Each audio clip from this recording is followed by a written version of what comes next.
ஒரு சாதாரண உதாரணம் வரலாறு பாடத்தில் கூட நீங்கள் சயின்ஸ் சார்ந்து கணக்கு சார்ந்து உள்ளே கொண்டு வர முடியும் அப்படிங்கிற அளவுக்கு பல விதமான ஒரு நல்ல ஒரு இன்சைட்ஸ் வந்து எங்களுக்கு வந்திருக்குது இல்லை.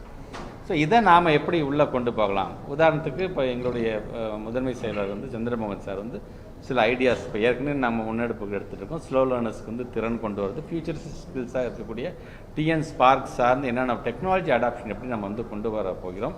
இன்றைக்கி இருக்கக்கூடிய ஏஐ மூலமாக பல நல்ல தகவலும் வரலாம், பொய்யான தகவலும் ஏஐ மூலமாக வரலாம். அது சார்ந்து எப்படி பகுத்தறிந்து பிள்ளைங்களை பார்க்க வைக்க போகிறோம், ரேஷனலிசம் பற்றி எப்படி நம்ம சொல்ல போகிறோம், அப்படி சார்ந்து வேல்யூஸ் எப்படி சொல்லித்தரப்போகிறோம், லைஃப் ஸ்கில்ஸ் சார்ந்து எப்படி சொல்லித்தரப்போகின்றோம், மாரல் இன்ஸ்ட்ரக்ஷன்ஸ் அப்படிங்கிறது மிக மிக தேவையாக இருக்கின்றது.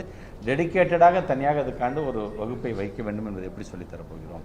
ஃபிசிக்கல் ஆக்டிவிட்டி, ஃபிசிக்கல் எஜுகேஷன் மூலமாக பிள்ளைங்களுக்கு ஒரு அகாடமிக் க்ரோத்துக்கு வந்து என்ன மாதிரியான வழிவகை இல்லாமல் செய்ய போகிறோம் அப்படின்னு பலவிதமான டிஸ்கஷன்ஸ் இதில் நடந்திருக்குது. இதில் ஏற்கனவே எங்களுடைய டீச்சர்ஸும் அந்த சப்ஜெக்ட் சார்ந்தும் நாங்கள் என்னென்ன செஞ்சுருக்கோன்னு சொல்லியிருக்கிறாங்க.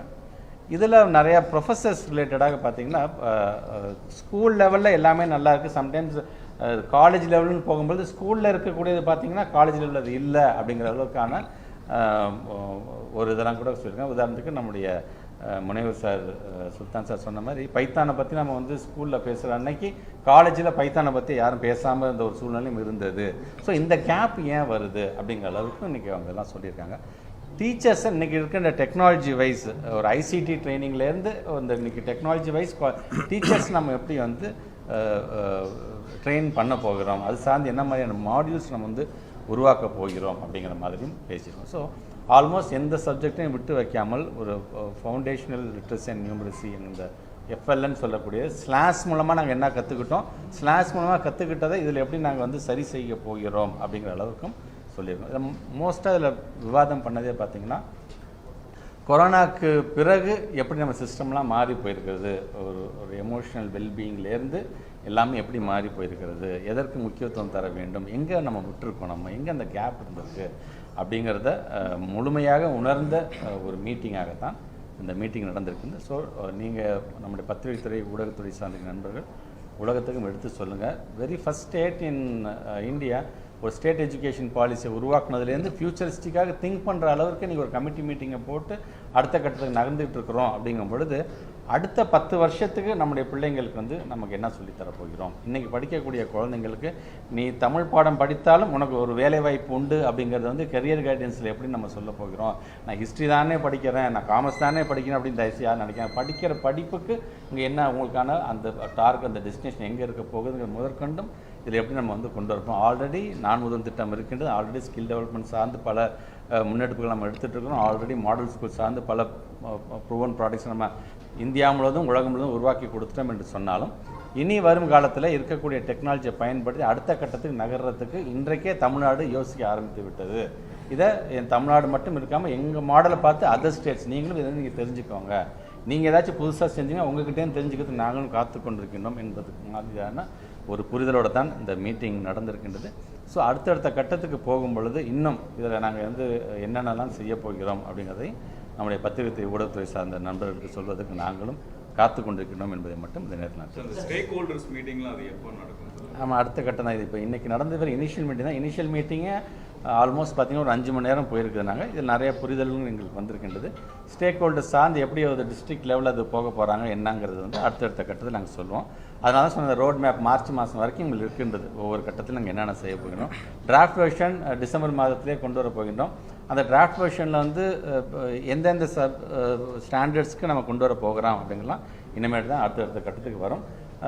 எஸ்சிஆர்டி மூலமாக நம்முடைய பிரின்சிபல் செக்ரட்டரி வந்து சில டைம் டேபிள் போட சொல்லியிருக்காங்க. திருப்பி அடுத்தடுத்த மீட்டிங் நம்ம எப்படி நம்ம கண்டக்ட் பண்ணுவோம், இப்படி உட்காந்து கண்டக்ட் பண்ண போகிறோமா இல்லை ஜூம் மீட்டிங்கில் கண்டக்ட் பண்ண போகிறோமா அப்படிங்கிறது சொல்ல போகிறார்கள். இதில் நம்மளுடைய உதயச்சந்திரன் சார் வந்து 2017 அந்த கமிட்டியில் சார் எல்லாமே இருந்தனால அந்த நேரத்தில் என்னென்ன சேலஞ்சஸ் இருந்துச்சு, அப்போ நாங்கள் எதெல்லாம் நான் ஒரு கேப் நாங்கள் விட்டுட்டோம், அதை எப்படி சரி செய்யலாம்ங்கிற அளவுக்கும் பலவிதமான தகவலை சொல்லியிருக்கார்கள். கண்டிப்பாக அடுத்தடுத்த மீட்டிங் வரும்போது இன்னும் உங்களுக்கு அதிகப்படியாக ஸ்போர்ட்ஸ் டேலண்ட் அந்த ஸ்கில்லை வந்து ஐடென்டிஃபிகேஷன் பண்ணோம்னா சைல்டுஹுட்லேயே தான் பண்ண முடியும். ஸோ எல்லா மிடில் ஸ்கூல்ஸ்லேயும் வந்து அதுக்கான பிஇடி யாரும் கிடையாது.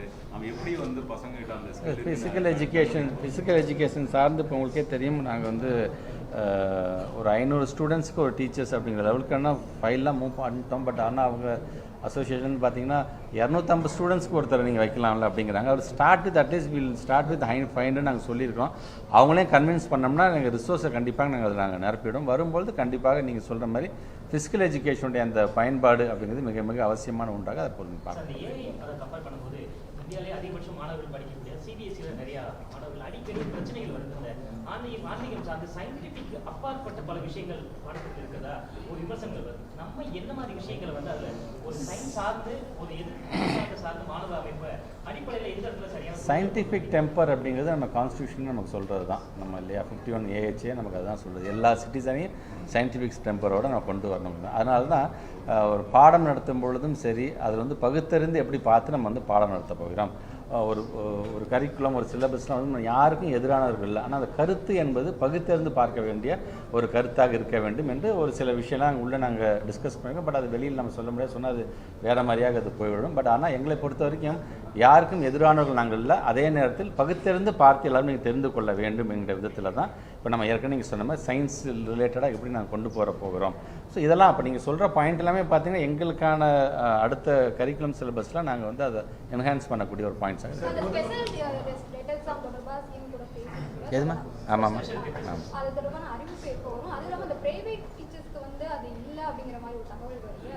இல்லைம்மா. இப்போ தீர்ப்பு வந்து 1/9/2025 வந்த தீர்ப்பு தெளிவாக சொல்லியிருக்கு. எல்லாருக்குமே அது தேவை தான் சொல்லி சில பாயிண்ட்ஸ் நீங்கள் பார்த்தீங்கன்னா இப்போ 23/8/2010 முன்னாடி பார்த்தீங்கன்னா ஆக்டே கிடையாது. பட் ஆனால் அதுக்கு முன்னாடி உள்ளவங்களுக்கும் இதில் வந்து வரணுங்கும் பொழுது சில பாயிண்ட்ஸ் லீகலாக நம்ம சைடு ஸ்ட்ராங்காக இருக்குன்னு நம்ம நினைக்கிறோம். அதனால தான் இப்போ நம்ம மூத்த வழக்கறிஞர் நம்முடைய வில்சன் நாடாளுமன்ற உறுப்பினர் கூட போது நம்முடைய மாண்பு தமிழ்நாட்டு முதலமைச்சர் பார்க்கும்போது அதை சொன்னாங்க. இதில் நம்ம RT Act 23 என்ன மாதிரியான அமெண்ட்மெண்ட் நம்ம பண்ணலாம். NCTயில் இருக்கக்கூடிய செக்ஷன் 9 வந்து it's a description of each and every state. நம்ம வந்து எப்படி ஒரு மார்க் ரிலாக்ஸேஷன் பண்ணலாம். ஸோ இதெல்லாம் ஒரு பக்கம் இருந்தாலும் நாம் வழக்குன்னு என்று போனோம்னா நம்ம அதில் வந்து நம்ம சைட் பாயிண்ட் ஸ்ட்ராங்காக இருக்குங்கிற விதத்தில் மாண்பு தமிழ்நாட்டு முதலமைச்சர் நாங்கள் வந்து எக்ஸ்பிளைன் பண்ணியிருக்கிறோம். தமிழ்நாட்டு முதலமைச்சர் சரி அது சார்ந்து உடனடியாக நாடாளுமன்ற கூட்டத்தொடர் வரும்பொழுது என்னென்ன வேலையெல்லாம் செய்யலாம், என்னையும் வந்து உடனே நம்முடைய செக்ரட்டரி சார் மூலமாக நம்முடைய மாண்புமிகு அமைச்சர் தர்மேந்திர பிரதான் அவர்களுடைய செக்ரட்டரி மூலமாக பேசி ஒரு அப்பாயின்மெண்ட் வாங்க வச்சு அசோசியேஷன் பீப்புளை கூட்டிகிட்டு போய் அவங்களே பார்ப்பதற்கான ஒரு தீர்வு இருக்குது. அட் த மேக்ஸிமம் எல்லா சைடும் நாங்கள் மோதுறோம். கண்டிப்பாக ஒரு நல்ல தீர்ப்பு வரும் என்று நாங்கள்